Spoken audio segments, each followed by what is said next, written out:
Estamos aquí en el aire con el licenciado Luis Reyes, que es director del Presupuesto Nacional y además alto dirigente del Partido de la Liberación Dominicana, que a propósito de esta señora que hablábamos, que ella Sí, da su salud y promueve el chicharrón, tenemos otra dominicana que ha popularizado la habichuela con dulce en Estados Unidos. Y parecería que esos son de los valores agregados que vamos poniendo a nuestra migración. así ¿Eh? es, así es. Bueno, yo creo que con usted es oportuno hablar un poco del cierre de año con el propósito de poner en perspectiva el 2023. Ya tenemos un presupuesto nacional aprobado sobre 1 billón de pesos, sobre el billón de pesos.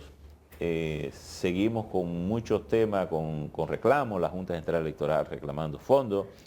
Hay una proyección de un crecimiento de un 5%, 5.1%. Otras voces alertan sobre situaciones internacionales complejas que pueden hacer el año difícil. Usted como un analista de la economía, ¿cuáles son las conclusiones del año y cómo ve la perspectiva del 2023? Pues mira que las conclusiones del año yo diría que son razonablemente aceptables dentro de las circunstancias que le ha correspondido administrar al gobierno. Recordemos que los precios internacionales del petróleo superaron los 100 millones de dólares el barril, digo los 100 millones, perdón, de dólares, los 100 dólares el barril de petróleo. Y eso en su momento disparó la factura petrolera, pero no solamente eso, metió grandes presiones también en las cuentas fiscales del sector eléctrico. Y los subsidios al sector eléctrico y el subsidio a los combustibles requirió más de 70.000 millones, ha requerido a la fecha más de 70.000 millones de pesos al gobierno. Y yo creo que eso se reflejó obviamente en las limitaciones que se ve en el accionar del gobierno para mejorar las condiciones de vida de los dominicanos. Entre esa situación, la falta de recursos y la baja inversión pública, una baja inversión ya consignada en el gobierno, en el presupuesto del gobierno, pero también en la dificultad de ejecución del gobierno.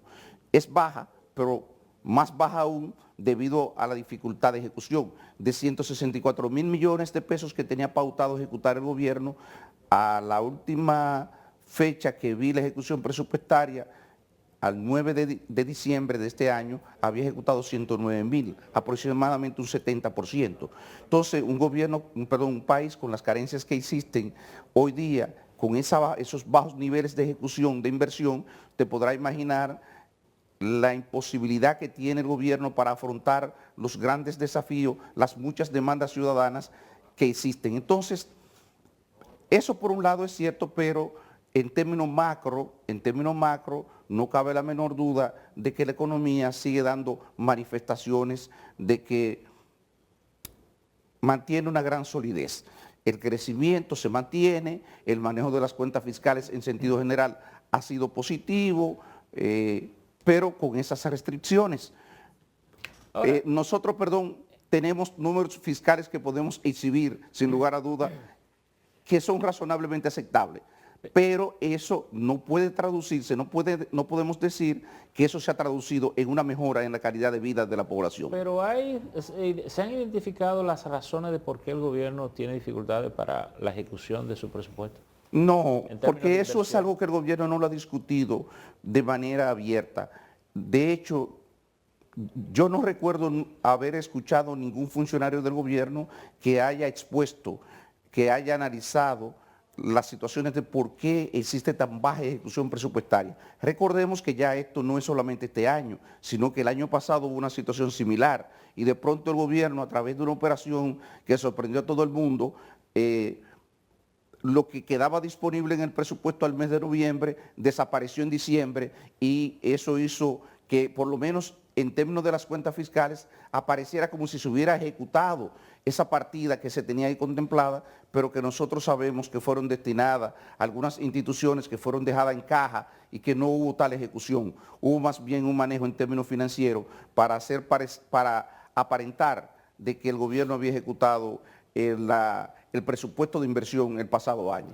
Este año va por una situación similar. Hoy la prensa recoge una información de la Standard & Poor's que habla de que mejora la calidad de la calificación de crediticia de República Dominicana, la economía dominicana, lo que parece positivo. Sin embargo, en el mismo informe se habla de la necesidad de una reforma fiscal que está pendiente y que dicen ellos que tal vez sería válida resolver o que es necesaria. Es decir, ¿usted cómo lo ve? No cabe la menor duda. Mira, cuando uno ve un presupuesto como el que se plantea en la pregunta anterior, tú planteabas el tema de las perspectivas de la economía dominicana para el año 2023. Cuando uno examina el presupuesto general del Estado para el año 2023, lo que ve es precariedades por todo lado. Precariedades. Precariedades. O sea, tú tienes del total de gasto, tú tienes 275 mil millones destinados al 4% de educación preuniversitaria, 4% del Producto Interno Bruto, 275 mil millones y 225 mil millones para el pago de intereses de la deuda. Entonces, en total, cuando tú sumas los gastos corrientes, pero sobre todo esos dos que tú no puedes tocarlo, o sea, tiene 500 mil millones comprometidos, 42% del presupuesto están comprometidos. Aparte de ese 42%, tú tienes otros gastos, recuérdate que todavía no tienes la nómina de la Policía Nacional, de las Fuerzas Armadas y del resto de la administración pública, que son partidas que no se pueden tocar. Entonces, eso habla de una rigidez enorme en ese presupuesto que solamente destina el 12.5% para la inversión. Y en un escenario como ese, entonces uno puede entender por qué se vive esta situación de precariedad que percibe la población dominicana en términos de las ejecuciones del gobierno. Es terrible. Tú refieres al tema de la reforma, pero en el informe de Standard & Poor's, pero Standard & Poor's no solamente hace reparo a la reforma fiscal y a la reforma del sector eléctrico, aunque habla de que este gobierno ha dado paso de iniciar por lo menos algunos cambios, algunas modificaciones en el ámbito del sector eléctrico. Recuérdate que los mayores reparos que hace es en términos de las condiciones sociales. Habla del deterioro del mercado laboral, habla de la pobreza, que se mantiene en niveles similares o ligeramente por encima de la pasada administración, habla del deterioro del mercado laboral y habla de la informalidad. Y cuando uno ve eso, entonces que uno comienza a preocuparse. Bueno, uno dice, pudiéramos decir que esas características pudieran ser aplicables casi a todos los países después de la pandemia. Es decir, que han habido afectaciones de carácter social para frenar esas mejorías de calidad de vida. ¿O solo sería atribuible? No, de hecho, nosotros precisamente, nosotros terminamos evaluado de manera positiva porque posiblemente en el entorno de América Latina, República Dominicana, a pesar de estos aspectos que estoy señalando, por lo menos se mantiene creciendo y mantiene la estabilidad política. Recordemos que estos informes no solamente evalúan las condiciones macro y las condiciones sociales, también evalúan las condiciones políticas de un país y no cabe la menor duda que República Dominicana sigue siendo un país políticamente estable y macroeconómicamente estable. Ahora, lo que eso no se corresponde es necesariamente con el deterioro de las condiciones de vida de la población. Ahora, el presupuesto que ya está aprobado para el 2023 sigue siendo un presupuesto deficitario. Y esta calificación de la Standard & Poor's supone que el país tiene las puertas abiertas para seguir, digamos, manejándose con el tema de la deuda, para seguir financiando este proyecto. El presidente de la República, Luis Abinader, decía en días pasados que de manera relativa el endeudamiento del país estaba en el mismo nivel en que él lo encontró. ¿Cuál es el análisis que puede hacer? Claro, y tienes razón, por lo siguiente, este gobierno se ha beneficiado de una inflación enorme que ha licuado la deuda. Licuado la deuda. ¿Cómo se traduce eso? ¿Cómo se traduce? Ahora explico. Cuando él dice que se mantiene en términos relativos igual, porque cuando uno divide el total de la deuda acumulada en el sector público entre el Producto Interno Bruto nominal, eso da alrededor de un 60%, 62%. Y eso es cierto. Pero ¿por qué el Producto Interno Bruto nominal creció de manera extraordinaria, sobre todo en el año 2021? Por la inflación. Por la inflación creció, por una parte, la recuperación económica con respecto al año 2020, por una inflación de un 9%, que llevó el Producto Interno Bruto nominal a un 19%. Y ese 19%, ese salto que del Producto Interno Bruto, ese año y este año, lo que se tiene previsto este año con un nivel de inflación de alrededor de 7%, más un crecimiento de 5%, estamos hablando 12, 13%, 19% del año anterior, eso hace que se licúe, nosotros hablamos, eso es un concepto que se utilizó mucho en los años 80, de licuar la deuda. Los gobiernos permitían niveles de inflación altos, elevados, precisamente para exhibir esos niveles de indicador, esos niveles de deuda que hace referencia el presidente. Pero déjame decir algo, Percio, por favor. ¿Por qué no lo vemos de la siguiente manera? El gobierno a la fecha tiene desembolsado 13.200 y tantos millones de pesos, de dólares, perdón, 13.200 millones de dólares aproximadamente. Con lo que tiene previsto en el presupuesto del próximo año, superará los 16.000 millones de dólares. ¿Sabe cuánto contrató el gobierno de Danilo Medina en los 8 años de gobierno? 16.200 millones de dólares. Es decir, este gobierno en 4 años va a duplicar el nivel de endeudamiento que tuvo la administración del presidente Medina en 8 años. Pero peor aún, porque la pregunta que uno se hace, ¿dónde está el legado? ¿Qué es lo que se ha dejado con esos 16.000 millones de deuda? Porque esa es la pregunta. Endeudarse en sí mismo no es malo. Eso es parte de la narrativa que creó el gobierno, que ha terminado entrampado en esa narrativa para que le permitió de alguna manera ascender al poder, diciendo primero que el gobierno del presidente Medina era un gobierno dispendioso, que era posible ahorrarse un 3% del Producto Interno Bruto. ¿Y qué se ha ahorrado el gobierno respecto a eso que decía de los 130.000 millones de pesos? Decía que nosotros hemos adicto a la deuda y resulta que han terminado duplicando el nivel de endeudamiento. La proyección apunta que en 4 años van a superar lo que se endeudó el gobierno de Danilo Medina en 8 años, y también hablaban de la calidad de gasto. Aunque quizás ese es un argumento que se salva por los efectos de la pandemia. No, Porque jamás. la mayoría porque la pandemia, los gastos de pandemia no llegaron a $2.000. A 2.000 millones de dólares. A 2.000 no llegaron a 2.000 millones de dólares. Y hay otros gastos que uno puede identificar, que se pueden identificar. Hay algunos gastos de eso que se hicieron también en inversión pública. Sí, pero la economía estuvo cerrada casi. No, pero no tiene que ver con esto. Estamos hablando posteriormente, porque es que el nivel de deuda del gobierno, endeudamiento del gobierno, no se hizo solamente durante el año 2020. Fue que continuó en el 21, continuó en el 22 y va a continuar en el 23.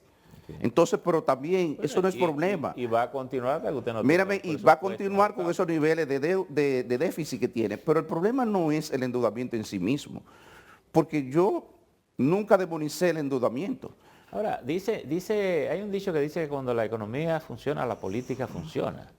El 2023 evidentemente será un año preelectoral, muy intenso, porque los 3 partidos están en proceso de recomponerse, de mirar, se habla de muchas alianzas, de posibles alianzas.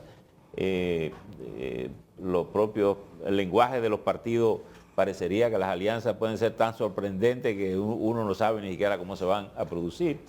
El expresidente Hipólito Mejía decía que estaba de acuerdo en una alianza del PRM y del PLD, en las municipales.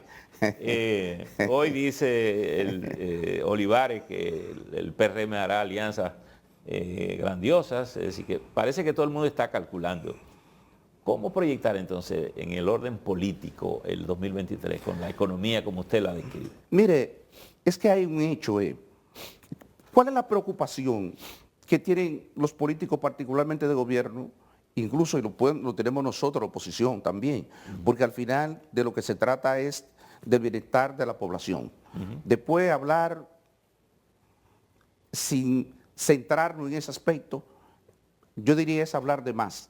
Mire, lo que pasa es que tenemos una administración de gobierno que por las circunstancias que sean, no puede ofrecer un legado a la población, no puede fundamentar un discurso para ofrecerlo a la población en términos de resultados, para fundamentar su oferta política.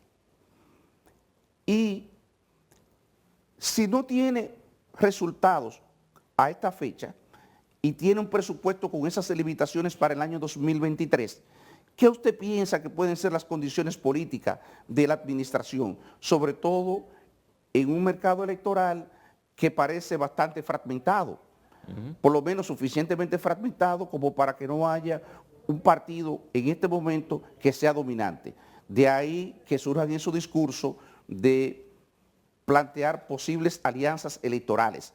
Pero en realidad, si fuera un gobierno fuerte, un gobierno con realizaciones, que tuviese un legado que ofertar, que no hubiese creado una narrativa como la que creó para desplazar a la pasada administración del gobierno, esa narrativa fundamentada en esas falacias de dispendio, en esa narrativa de adicción a la deuda, de falta de calidad de gasto, y entonces de pronto nos encontramos que la nómina se dispara, que sube la nómina de este gobierno en 2 años un 26%, que duplica el endeudamiento, y uno ve todas estas cosas, entonces uno tiene que pensar, bueno, eso tiene lógica, eso tiene sentido lo que ellos están planteando, porque ciertamente es una administración que no tiene nada que pueda exhibir desde el punto de vista de mejorar el bienestar de la población. La pregunta que uno se hace es, Percio, desde el punto de vista político, del mercado político, ¿estamos mejor en seguridad ciudadana?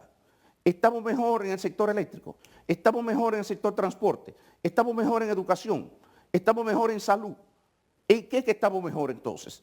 Si no estamos mejor en nada de esto, entonces podemos entender que el gobierno, que el partido de gobierno plantee este tema que tú has puesto sobre la mesa.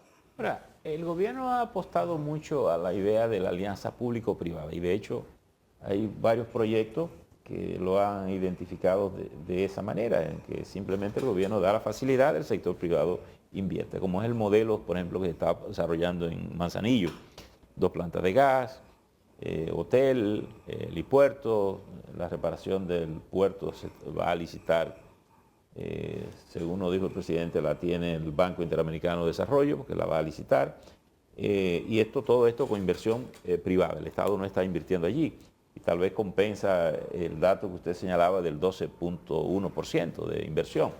¿Puede ser esa una solución? Está el caso Pedernales, que se está haciendo con un fideicomiso público, se anunció una extensión del metro con un fideicomiso, también desde el Centro Olímpico hasta el Aeropuerto Internacional de las Américas, en fin. ¿Puede ser esa una solución compensatoria desde el punto de vista económico? Mire, y claramente el tema de la alianza público-privada, sobre todo en un país con bajo nivel de ahorro como el que tiene República Dominicana, va a ser necesario ahora y después. No cabe la menor duda.